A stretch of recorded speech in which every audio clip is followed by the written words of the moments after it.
lighten that load in the back.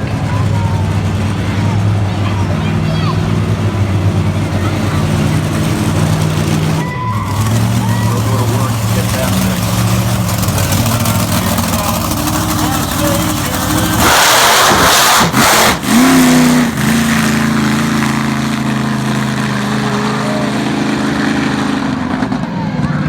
Greg Rickenback from Jefferson, Maine, the Monster Lobster.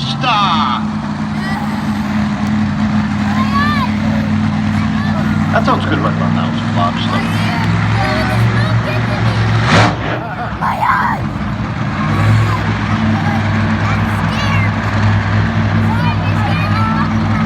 I hope he's got enough butter.